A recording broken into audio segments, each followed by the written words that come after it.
চলছে, তো প্রসেস চলছে। গত 2 মাস ধরে টানা আমরা প্রত্যেকটা পাড়ায় পাড়ায় গ্রামের ভিতরে যেখানে কোনো নেতারা কখনো ঢোকেনি, মানুষের দুঃখ যন্ত্রণার কাহিনী শোনার মতো অবকাশ যে সমস্ত নেতাদের কখনো হয়নি, আমি চেষ্টা করছি আমার ভারতীয় জনতা পার্টির কর্মীদের সঙ্গে করে নিয়ে সেই সমস্ত প্রান্তিক জায়গায় পৌঁছে মানুষের যে দুঃখ যন্ত্রণা শুনে দিল্লি যাওয়ার পরে তাদের দুঃখ যন্ত্রণার কথা গিয়ে দিল্লিতে বলবো, তবে তো তাদের জীবনের উন্নয়ন হবে, নাহলে উন্নয়ন কি করে হবে?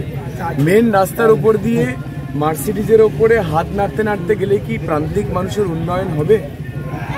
কারণ ঘাটাল লোকসভার 90 না 95% মানুষ প্রান্তিক জায়গায় থাকেন। তো সেই জন্য এই পাড়ায় পাড়ায় গ্রামে গ্রামে মাটির রাস্তা দিয়ে ঘুরে বেড়াচ্ছি যাতে মানুষের কথা বলতে পারে দিল্লি পৌঁছে। দাদা, একটা বিষয় আজকে যেটা দেখা গেল যে আপনার মিছিলেই দলীয় পতাকার সাথে দেখা গেল জাতীয় পতাকা নিয়ে মহিলারা হাঁটছেন, কি বলবেন বিষয়টা নিয়ে? যারা হাঁটছিলেন তাদের ব্যাপার, আমরা তো বলিনি। ভারতীয় জনতা পার্টির পতাকা আমাদের হাতে ছিল। এখন যদি কোনো মহিলা বা কোনো সমর্থক যারা দেশকে ভালোবাসেন, যারা রাষ্ট্রবাদী, যাদের কাছে দেশ সবচাইতে আগিয়ে, তারা যদি সে দেশের পতাকা নিয়ে চলে আসেন, আপনি কি তাকে আটকাবেন? প্রত্যেক মানুষের তো অধিকার আছে দেশকে ভালোবাসার, সেখানে রাজনীতি করবেন না আপনারা। মানুষকে দেশকে ভালোবাসতে দিন। আমরা সবাই রাষ্ট্রবাদী বলে আমরা আমাদের কাছে দেশ আগে। আজকে দেখছেন যে দীঘাতে এই পশ্চিমবঙ্গ সরকারের তৃণমূল কংগ্রেসের নেতাদের দ্বারা আশ্রিত দুষ্কৃতীরা দীঘার হোটেলে আছে। এই যে এত হোটেল, এই সমস্ত হোটেলেতে কোনো পরিসংখ্যান পাওয়া গেছে আজ অবধি? কোথায় আছে, কিভাবে আছে? পুরোটাই তৃণমূলের দুষ্কৃতীরা এই হোটেলগুলোকে চালাচ্ছে। এবং এখানে মৌলবাদীরা আছে, এখানে সন্ত্রাসবাদীরা আছে, এখানে সাম্প্রদায়িক দাঙ্গা লাগানোর জন্য দুষ্কৃতীরা সব হোটেলে হোটেলে জায়গায় জায়গায় ঘুরে বেড়াচ্ছে।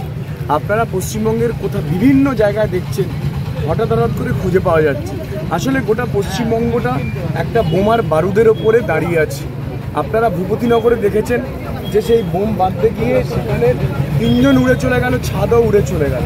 তো পশ্চিমবঙ্গে তৃণমূল কংগ্রেস তারা রাজনীতির জন্য সাম্প্রদায়িকতা, মৌলবাদ থেকে শুরু করে সন্ত্রাসবাদ, আতঙ্কবাদ সমস্ত কিছুকে প্রশ্রয় দিচ্ছে। আজকে দীঘার সবচাইতে বড় নিদর্শন।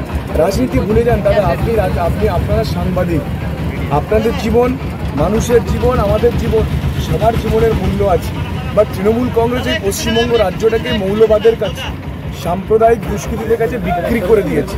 জায়গায় জায়গায়, মোড়ে মোড়ে, কোণে কোণে, হোটেলে হোটেলে বিভিন্ন সন্ত্রাসবাদী মৌলবাদীরা বাসা বেঁধে আছে। সেটা সবাই মিলে প্রতিবাদ করুন। খবর এটা দেখাচ্ছেন, দেখান। রাজনীতির কথা পরে হবে, আগে মানুষকে তো বাঁচতে হবে। হ্যাঁ, যেভাবে এলাকায় ঘুরছেন মানুষের সাড়া কিভাবে পাচ্ছেন? মানুষের সাড়া আপনার ক্যামেরায় দেখা পড়ছে। দেখুন, আমার মুসলিম মায়েরা বোনেরাও এগিয়ে এসেছে। তাদেরকে যে মমতা যেভাবে বিভাজন করে পশ্চিমবঙ্গে তাদেরকে ব্যবহার করেন, আপনারা ঈদের দিনকে উনি কি বলছেন? মুসলিমদের রেড রোডেতে গিয়ে কি বলছেন? উনি বলছেন যে আপনারা দাঙ্গা হলে চুপ থাকবেন। তার মানে মুসলিম দেখলেই ওনার দাঙ্গার কথা মনে পড়ে। মানে এমন একটা উনি বলেন যে মুসলিম মানেই দাঙ্গাবাজ, মুসলিম মানেই দাঙ্গা। উনি কিন্তু হিন্দুদের সঙ্গে যখন মিটিং করেন সেখানে গিয়ে দাঙ্গার কথা বলেন না। উনি যে কোনো মুসলিম সম্প্রদায়ের যে কোনো উৎসবে ওনার দেখা হলে ওনার দাঙ্গার কথা মনে পড়ে। এইভাবে একটি মুসলিম সমাজকে উনি যেভাবে দিনের পর দিন ছোট করছেন, আমার তো লজ্জা লাগে যে একজন নেত্রী একটি মুসলিম সম্প্রদায়কে, তাদের ধর্মকে দাঙ্গাবাজ বলে যেভাবে বারবার চিহ্নিত করেন। আপনারা ঈদের দিনকে দেখুন, একই কথা বলছে যে দাঙ্গা বাঁধলে আপনারা চুপ করে থাকবেন। ওনাদের দেখলেই ওনার দাঙ্গার কথা মনে পড়ে। একজন মুখ্যমন্ত্রী, একজন মহিলা কিভাবে মুসলিম সম্প্রদায়কে এতভাবে অসম্মান করছে, বারবার তাদের দেখলেই ওনার দাঙ্গার কথা মনে পড়ছে। এটা অত্যন্ত লজ্জার। আমি অনুরোধ করব মুখ্যমন্ত্রীকে, আপনি মুসলিম সম্প্রদায় নিয়ে এরমভাবে তাদের ধর্মকে নিয়ে রাজনীতি করবেন না।